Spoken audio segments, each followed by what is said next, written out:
Trilha 1, Gestão e Estratégia.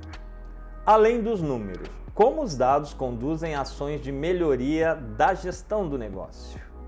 Convidada, Carolina Bento, WISCO. Moderador, Bruno Piai.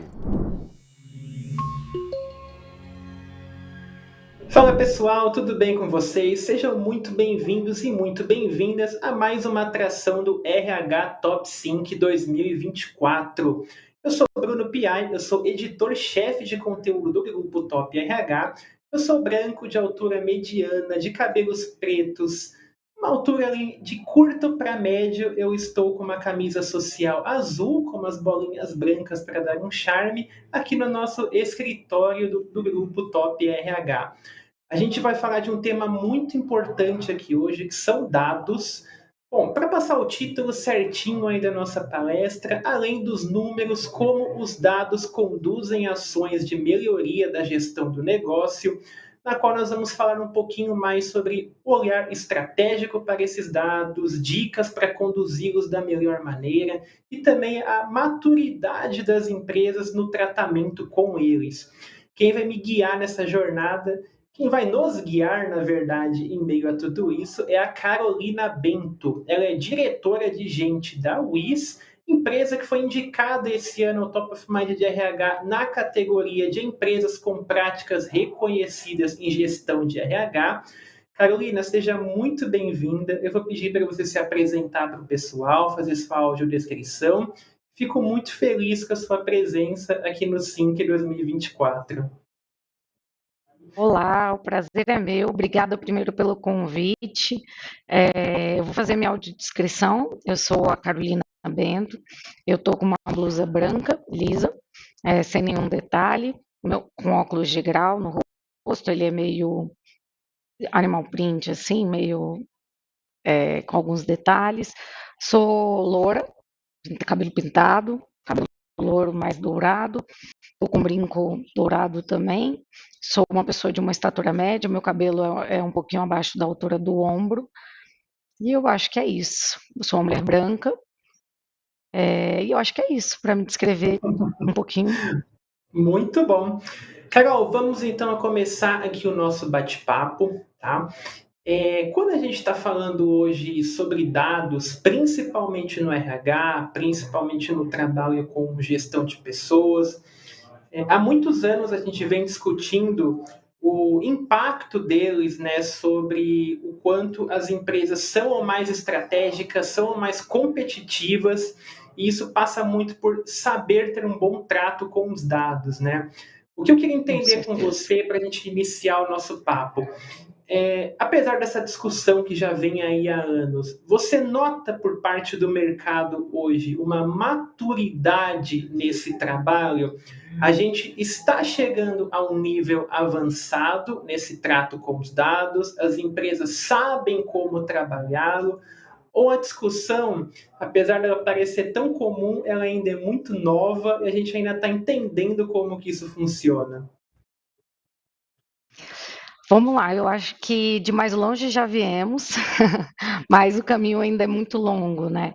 Eu acho que o RH, de uma forma geral, e as empresas, a realidade é que todo mundo já reconhece, todas as empresas, né, a maioria das empresas já reconhece a importância, né, de ter dados, de investir em tecnologia para coleta de dado, mas eu acho que para a maturidade, a exploração eficiente dos dados, eu acho que a gente ainda tem uma jornada um pouco mais longa, porque eu acho que a gente tem alguns desafios ainda, quando a gente fala um pouquinho sobre a governança desses dados, todas as leis, né, que controlam de alguma forma a questão de dados, principalmente no RH, relacionados às pessoas, toda a parte de integração de dados, as diferentes fontes que você busca esses dados ainda são muito diversas, você normalmente não tem bases únicas para isso, a qualidade daqueles dados, e não menos importante, a escassez dos profissionais que sabem manusear esses dados, integrar esses dados, trabalhar as ferramentas, né, para que esses dados saiam com qualidade, né, e tenham ações com qualidade ali, para que a gente tome decisão. E aí eu acho que por que eu ainda acho que a gente está um pouco longe, a gente, né, enquanto empresas, assim, de uma forma geral, algumas mais, outras menos, que eu acho que, mesmo que você já tenha essa primeira etapa que eu citei bem estruturada, a gente acaba faltando a visão estratégica das pessoas em transformar esses dados em insights. Porque o dado ele não é nada se ele não te transforma, ele não transforma a sua decisão, por exemplo, em alguma coisa, né? Então, muitas vezes, você conseguir transformar em insights, né, esses dados, o cruzamento deles, a geração de hipóteses com eles, né, para que isso te faça transpor algumas barreiras que atrapalham o seu negócio, que impactam negativamente, ou que de alguma forma não te permitem evoluir, aí eu acho que é um segundo ponto ali de maturidade. Então, eu acredito que por mais que seja importante, as pessoas reconheçam o dado como algo crucial, eu acho que a gente ainda precisa ali caminhar uma jornada. Mais uma vez, acho que algumas empresas estão super maduras nisso, né? Algumas outras um pouco menos, mas como a gente está falando de mercado de uma forma geral, eu acho que a gente ainda precisa garantir essas etapas ali quando a gente fala de dados. Ô, Carol, e quando você fala de transformar esses dados em insights, Uhum. seria uma pergunta muito crua eu te questionar quais são os dados mais importantes, porque não é uma receita de bolo. A gente sabe que cada empresa vai ter uma leva ali de dados que podem ser importantes para ela e que para outras não tem tanto sentido. Isso vai muito do negócio. Então, eu acho que para a gente exemplificar um pouquinho essa questão de como transformar os dados em ação, em resultado, eu queria entender um pouquinho como que vocês fazem isso dentro da WIS. Você que tem essa atuação na gestão de pessoas, imagino que inúmeros dados passem nas suas mãos todos os dias. Eu queria que você Uhum. falasse um pouquinho como que isso é tratado aí dentro, quais são os Uhum. dados mais relevantes aí para vocês e de que forma Uhum. vocês se veem impactados por um trabalho de fato que tenha esse cuidado em tratar os dados conforme eles são recebidos. Uhum. Vamos lá, vou separar em duas respostas aqui, né? Eu acho que primeiro, os principais dados foi o que você falou, você já até acabou trazendo um pouco ali da minha, que seria a minha resposta. Eu acho que para a gente ter dados que são eficientes, você vai ter que olhar para a necessidade de cada negócio, né? Às vezes, você ser estratégico enquanto RH para uma empresa no que tange a dados é você ter o número de headcounts e o turnover. E isso, às vezes, para aquele negócio é o suficiente para você ser estratégico. Você atuar com base nos dados de turnover ou de absenteísmo de um negócio, pode fazer um super diferencial e mexer o ponteiro de negócio daquela empresa. Já em algumas outras empresas, para você ter insights mais estratégicos, você vai precisar gerar hipóteses, correlacionar dados, cruzar informações do negócio com informações de pessoas, né? Então, respondendo uma parte da sua primeira pergunta, eu acho que o dado que é estratégico é aquele dado que faça sentido para aquele negócio. E aí, quando eu falo que faça sentido, tem que, de fato, aqueles dados de pessoas, e aí agora falando de RH um pouquinho, de RH, eles precisam de alguma forma direcionar as decisões, principalmente da liderança, na tomada de decisão com relação a pessoas, para que a gente ajude a impulsionar o negócio daquela empresa, né? E aí você me perguntou como é que a gente faz isso na UIS. Aí eu acho que a gente pode contextualizar um pouco mais, né? Há mais de 7 anos, a gente já vem trabalhando com uma estruturação e uma governança de dados aqui na companhia. Acho que a própria área de RH, principalmente de uns 5 anos para cá, começou a entender a importância, né, da gente ter dados mais estruturados, de ter ferramentas, né, que de alguma forma fossem cruzados entre si. Então, a gente já tinha turnover, tinha absenteísmo, tinha performance, mas a gente não correlacionava esses dados, então a gente começou a sentir necessidade de ter diferentes dados. Então a gente passou por diferentes etapas de maturação, né? Então em algum momento primeiro a gente não tinha dados, então a gente começou a levantar os dados. Então a gente começou a falar tudo que a gente gostaria de ter com relação a pessoas, para poder começar a levantar esses dados. Então a gente fez o censo, onde a gente perguntava qual era o gênero da pessoa de preferência, qual é a raça dela, qual é, enfim, né, se ela veio de uma situação de vulnerabilidade, então a gente perguntou assuntos de diversidade, a gente tem os dados de folha, que já vem automático, a gente não precisa fazer levantamento específico, já vem na folha, com relação à localização onde essas pessoas moram, né, as datas que elas entraram na empresa, a data que elas saíram, enfim, e aí você começa a pegar alguns outros dados. Depois a gente começou a controlar o turnover, né, das pessoas, depois a gente começou a cruzar isso com dados de avaliação de desempenho, a gente precisou estruturar a nossa avaliação de desempenho de forma que ela consumisse dados de pessoas, para que esses dados de pessoas depois fossem trabalhados. Então a gente foi estruturando os nossos subprocessos de RH, e dentro da jornada do colaborador, a gente começou a pensar quais são os dados que cada ponto de contato poderia nos dar informações, né, que uma vez transformado em alguma coisa gerariam insights para tomadas de decisão. E aí, por fim, a gente chega ali num momento onde a gente consegue, agora, depois disso, e depois de estruturar uma parte ali mais de governança desses dados, que é a parte que eu acho que a gente hoje, para ter maturidade nas empresas, tem um pouco mais de dificuldade, eu acho que é o momento que nós estamos, que é exatamente conseguir colocar isso tudo no mesmo lugar e fazer esses dados se correlacionarem de alguma forma para gerar insights. Então, a gente já também está passando um pouquinho dessa etapa, essa etapa já está do meio para o final, e com isso a gente já começa a brincar um pouquinho mais com dados de forma, a gente quer iniciar uma jornada mais preditiva, a gente já consegue fazer mais correlações a gente faz várias, né, o que a gente não fazia quando a gente não tinha essa governança de dados estruturadas, mas agora a gente já começa a fazer muitas correlações dos dados, e aí agora a gente quer começar a rascunhar, tomar de decisões mais preditivas com relação a pessoas. E aí você me pediu exemplos de alguns, né? Então, por exemplo, é correlacionar o fit cultural que essa pessoa entra com a curva de aprendizado dela, por exemplo, né? Ou como ela começa a performar ali, seja, por exemplo, numa área de vendas, seja numa área mais estratégica que a gente não tem uma RV para mensurar, uma performance, uma meta muito específica, mas que a gente consegue mensurar a performance daquele colaborador. Ou então o fit cultural atrelado ao tempo que essa pessoa fica em casa, né, em casa com a gente, assim que a gente fala na UIs, né? Como que, por exemplo, as avaliações de desempenho impactam no engajamento e na pesquisa de clima do colaborador, né? Então, quanto que às vezes quanto mais feedbacks essas pessoas recebem dos gestores, maior o engajamento, melhor a performance da equipe. Então, a gente quer começar agora a fazer algumas análises mais preditivas para ter mais dados de pessoas para analisar a tomada de decisões no futuro. Então, será que meu fit cultural realmente está fazendo diferença? Eu preciso calibrar? E aí, para mim, o nível de maturidade máximo na área de RH é quando você já tem todas essas gerações de hipóteses e faz algumas predições com isso, e isso possa retroalimentar os seus processos de RH. Porque de muito ele ajuda, vamos lá, né? De muito ele ajuda na tomada de decisão dos gestores, mas de nada ele adianta para mim, enquanto área de RH, se ele não retroalimentar os meus processos de RH de forma a tornar eles mais inteligentes, né?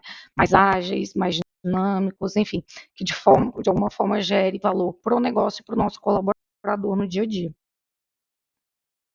Carol, eu gostei muito nessa sua fala que você comentou que vocês não tinham um trabalho com dados e, de repente, vocês estão correlacionando fit cultural com curva de aprendizagem. Então, foi, de fato, toda uma jornada aí. E eu acho, então, que o exemplo Só uma que vocês... correção, ainda não estamos. Esse é o próximo passo, é o que a gente quer fazer. Mas vocês vão chegar lá e não vai demorar. Vamos. Eu sou psicopata com dados, não é à toa que eu escolhi essa trilha. Carol, eu achei incrível essa sua fala, porque você conta que vocês começaram sem ter nenhum trabalho com dados, e agora vocês estão mirando coisas avançadas como correlacionar o fit cultural com a curva de aprendizagem.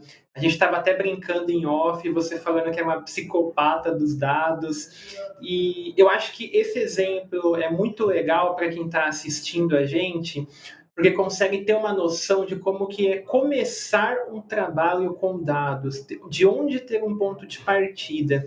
Eu queria que você falasse um pouquinho sobre isso, porque hoje a gente vê inúmeros cursos, ser um analista de dados já virou uma profissão cada vez mais buscada. Então, as pessoas que dominam os dados são profissionais requisitados no mercado. Então, eu queria saber um pouquinho como foi essa caminhada por aí, como que sai do zero para esse estágio que vocês já estão hoje, como que treina as pessoas, como que foi isso com a sua equipe? Queria entender um pouquinho aí o passo a passo da jornada que rolou para chegar nesse nível de maturação com os dados. Vamos lá, eu acho que primeiro de tudo é você ter ferramenta e tecnologia, né, de alguma forma, se não existe investimento nisso, nem começa a brincadeira, porque não dá para brincar de fazer qualquer tipo de correlação ou análise preditiva de dados se não existir algum tipo de investimento nesse sentido. E esse investimento passa por um segundo ponto, que não é menos importante, que é você ter uma parceria com a área de tecnologia. Né, se você não tiver uma área de tecnologia parceira que entende a sua necessidade enquanto RH, né, de ter uma base de dados, de ter uma jornada do colaborador mapeada, que a gente consiga consumir dados de forma eficiente, que eles estejam em sua preferência, né, maior parte no mesmo lugar, no mesmo banco de dados, e você ter uma área de tecnologia que acredite, né, que essa é uma estratégia importante para o RH, sem isso vai ser muito, não estou dizendo que é impossível, mas eu acho que vai ser muito difícil seguir. Então, acho que esses são dois principais pontos. Mas o terceiro, que na verdade vem antes disso tudo, é que isso precisa fazer parte da sua estratégia de RH. Se não tiver no seu radar como um objetivo estratégico, você entender e enxergar dados como algo que vai ser importante para a sua tomada de decisão, que vai ser algo importante para fazer com que você seja estratégico, né, nas suas colocações, nas suas considerações, no apoio dentro do negócio, você provavelmente vai fazer com que as outras coisas passem na frente. Então, o que eu fiz? Assim que eu assumi como diretora aqui na UIS, um pouco antes, ali já na cadeira de superintendente corporativo, que eu olhava as verticais, mas logo que eu assumi, uma das coisas que eu garanti que estivesse dentro da minha estratégia, que estivesse dentro do meu KIDS, que é onde a gente coloca a nossa inspiração para pelo menos 3 anos para frente, foi que dados fosse algo estratégico para a tomada de decisão sobre pessoas, né? Então, acho que esse é um primeiro ponto que eu botei ali, eu falei, a gente precisa começar a olhar isso de uma forma diferente. A gente não pode ter um monte de dados e não fazer nada com eles, e não usar esses dados.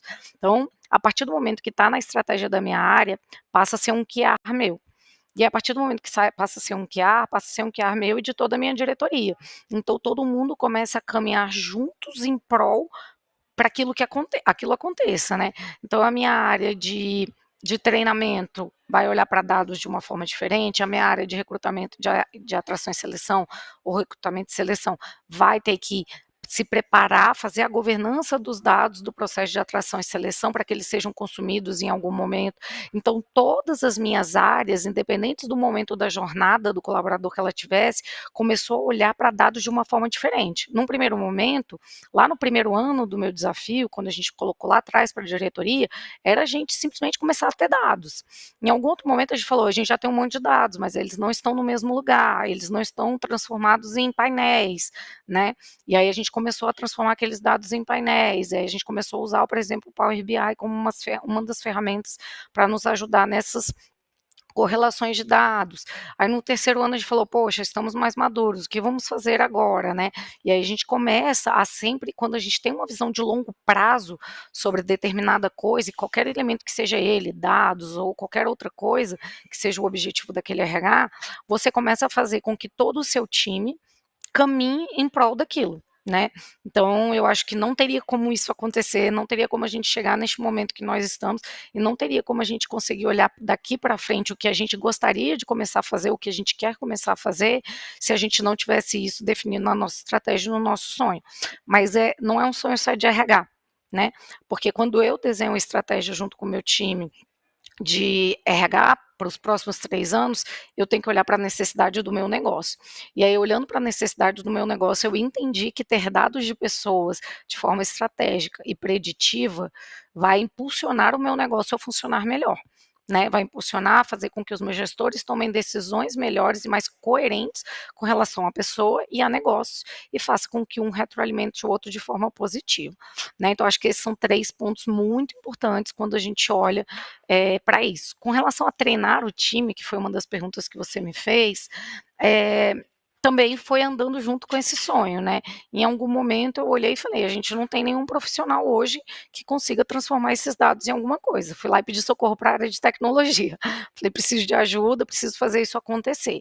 Em algum momento ficou na área de tecnologia, em alguns momentos essa pessoa ficou aqui, na minha área, e a gente foi, fazendo de formas que a gente tivesse pessoas com expertise nisso, porque não é fácil, né, para que pudesse nos apoiar nesse nosso desafio que a gente colocou.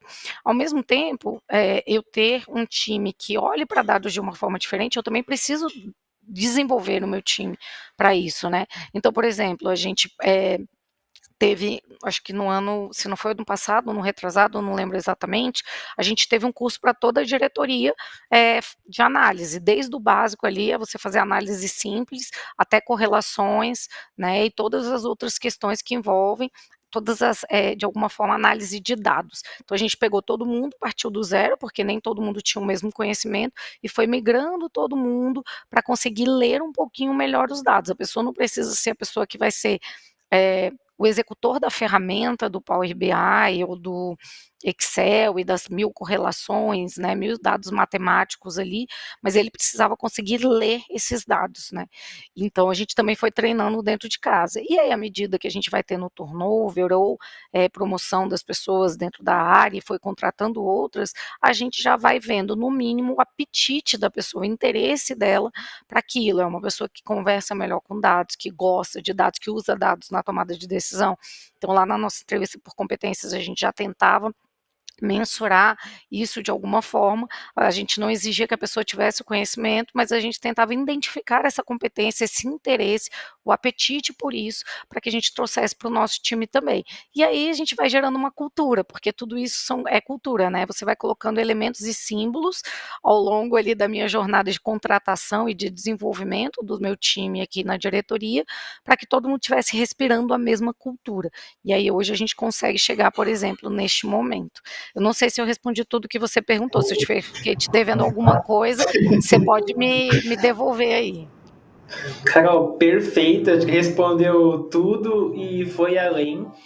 E eu queria te fazer mais uma pergunta.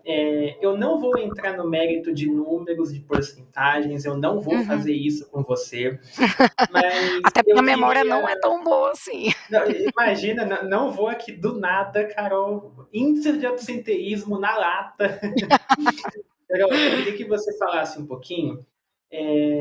Desde quando começou esse trabalho mais estratégico, quais mudanças você sentiu assim de forma mais perceptíveis, no sentido de nossa, de tal ano a tal ano, quando a gente começou a fazer isso, o absenteísmo desabou, a Uhum. produtividade aumentou, só dando alguns exemplos.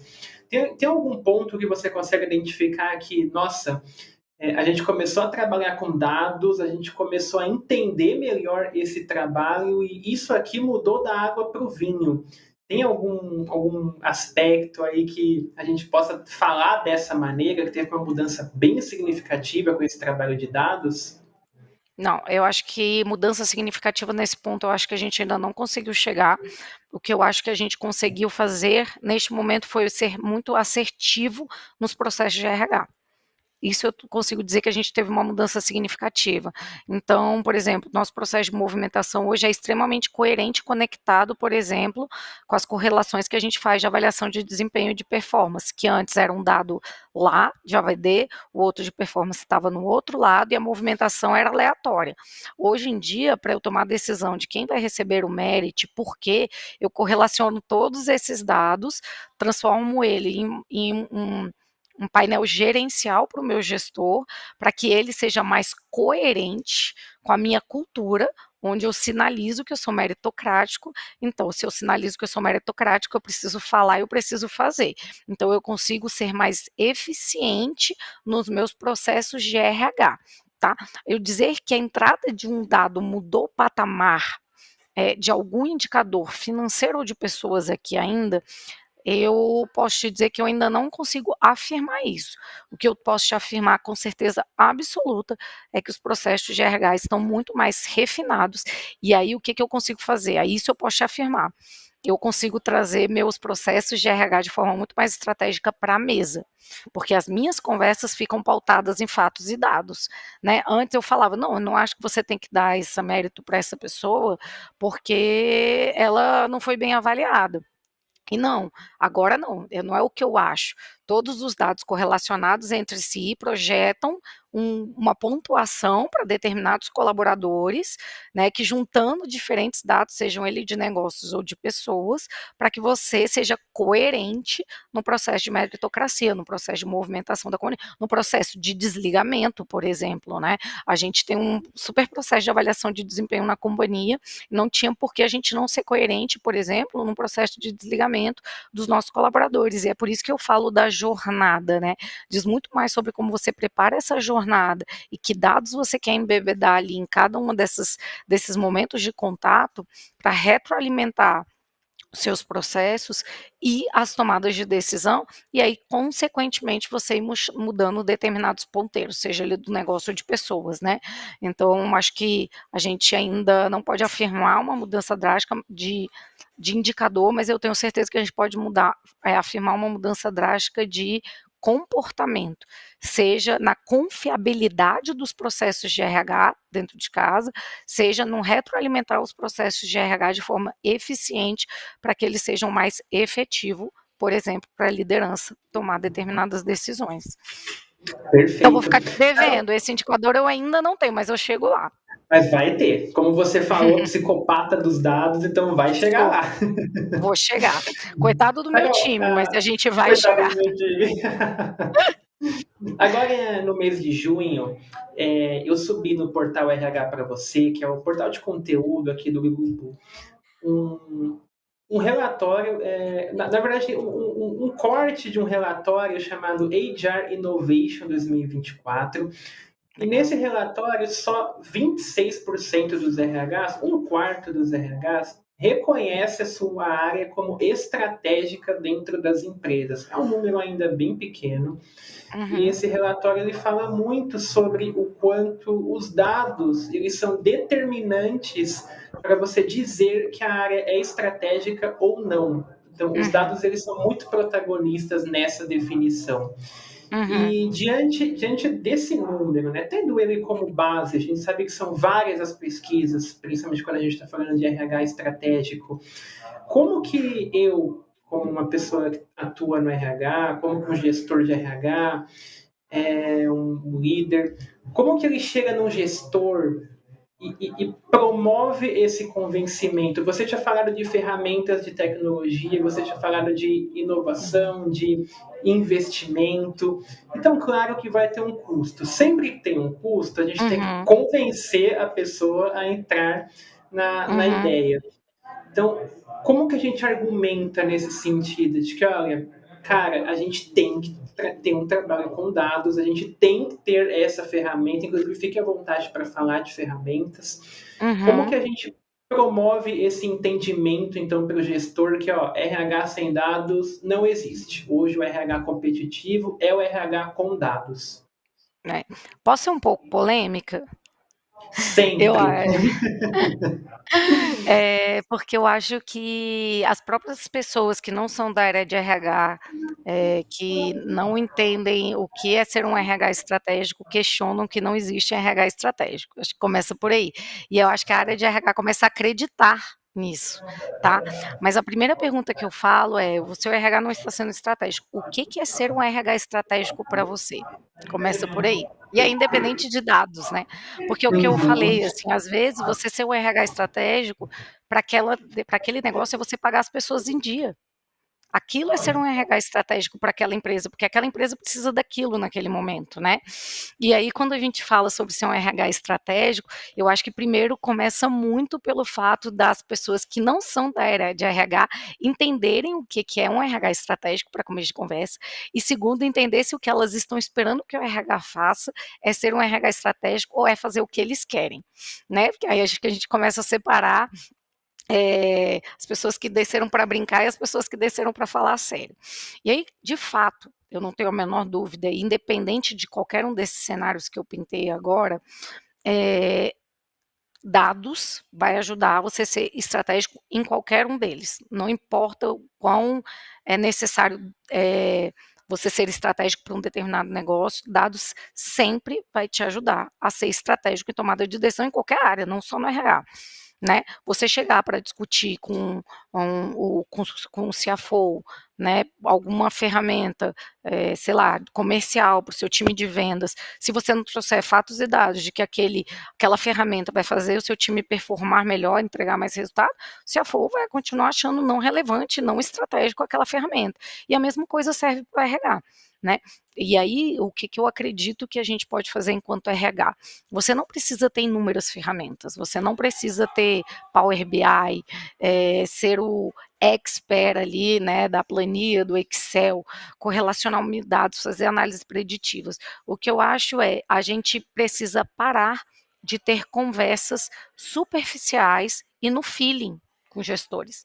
Porque aí a gente passa a tomar decisões e fazer com que eles tenham confiabilidade na informação que você está levando, porque não é o que você acha, é o que os dados estão caminhando para dizer aquilo para a gente. Então, eu acho que o RH, para ele se tornar estratégico com dado, é exatamente porque ele muda, ele vira uma chave, né, cultural dentro da empresa, de parar de permitir que os gestores, por exemplo, tomem decisões no feeling ou por preferência, e você faz com que o RH vá para a mesa conversar com aqueles gestores, utilizando dados de pessoas, né? E aí pode ser que você tenha dados mais rebuscados, pode ser que você tenha menos dados rebuscados, mas aí vocês saem do e se ou do talvez para os dados nos dizem isso e por isso temos essas possibilidades de resolução deste problema. Vamos juntos aqui decidir, né? Porque você, enquanto RH, não pode decidir pelo gestor, você apoia ele na tomada de decisão, você apoia o negócio a decidir o que é melhor para as pessoas, para que as pessoas impulsionem o negócio, né? Então, eu acho que diz muito menos sobre ter mega ferramentas de RH, né? E aí, o exemplo que eu falei do gestor comercial ali, da plataforma de vendas que o gestor comercial vai falar, é a mesma coisa que o RH vai fazer, né? Na hora que eu chegar ali na mesa para tomar uma decisão com o meu CEO, por exemplo, e eu levar para ele o que eu acho, eu tenho um tipo de empoderamento naquela conversa. Na hora que eu falar para ele, olha, a gente está correlacionando os dados, está fazendo análises preditivas, elas estão caminhando para cá, para cá, para cá, só que, que maravilhoso essas análises, que lindo, a gente diminuiu o absenteísmo em tanto, a gente aumentou a performance em tanto, a gente melhorou o fit cultural em X, nananana, só que agora eu travei. Com o que eu tenho de ferramentas hoje, né, eu estou dando um exemplo, isso é uma hipótese, tá? Com o que eu tenho de ferramentas hoje, eu não consigo evoluir além disso. Estamos confortáveis com isso? Isso é o suficiente para o que a gente precisa de tomada de decisão de pessoas? Se sim, ok, maravilhoso, vamos seguir até ali. Se não, se queremos ser mais eficientes, quisermos fazer análises mais evoluídas, rebuscadas ali, com relação a pessoas, a negócio, pessoas e negócios, negócios e pessoas, a gente vai precisar evoluir. E aí eu vou precisar fazer um investimento. Hoje o meu investimento nessa plataforma é de tanto, para eu chegar aqui eu tenho tais e tais fornecedores que custam X a mais, se a gente quiser dar esse passo a mais, evoluir para esse momento e poder fazer tais coisas, e aí você tem que trazer fatos, talvez não dados, mas fatos, né? Fiz X benches com determinadas empresas, e essas empresas hoje que usam isso, conseguem fazer tais e tais e tais coisas, a gente, para chegar nesse ponto, a gente vai precisar de tanto de investimento, né? E aí você vai lá e propõe, né, qualquer outra coisa. Então, acho que eu não respondi exatamente o que você me perguntou, porque eu acho que isso diz muito mais sobre uma construção de jornada de cultura informacional sobre dados e talvez muito menos sobre qual a ferramenta que você vai usar, né? Porque ser um RH estratégico diz muito mais sobre a cultura que você gera e a capacidade de apoio que você faz na tomada de decisão e muito menos sobre o dado em si. Porque o dado pelo dado, você pode ter vários, mas se você não sabe o que fazer com eles e se eles não te apoiam na tomada de decisão, os dados não vão te servir de nada, né? Nossa, Carol, fantástico, incrível tudo que você trouxe ao longo da nossa conversa. Eu acho que se dependesse de mim, também de você, a gente ficava aqui mais meia hora, mais uma hora Meia hora é debatendo os pouco, meia hora a dados. gente falaria só de cada vírgula que a gente falou aqui, né. Mas como infelizmente nosso tempo acabou, eu agradeço muito a sua participação, reforço que foi muito bacana tudo que você trouxe, todos os insights que você compartilhou. Agradeço também você que está assistindo a gente, que espero que tenha curtido aí esse debate em torno do quanto os dados podem mudar as empresas, do quanto eles são relevantes aí para cada negócio. E fica o convite para que você assista as outras rodas de conversa aqui do Sync. Ainda tem muita coisa para rolar no evento. E fica o convite também para que você, profissional de RH, vote lá no Top of Mind deste ano, tá? É só entrar na página do Top of Mind de RH para votar, é rapidinho. Não deixe de prestigiar aí toda essa comunidade que vem fazendo o RH crescer ano após ano, tá bom? Aproveitem bastante o restante do evento. A gente se vê numa próxima atração.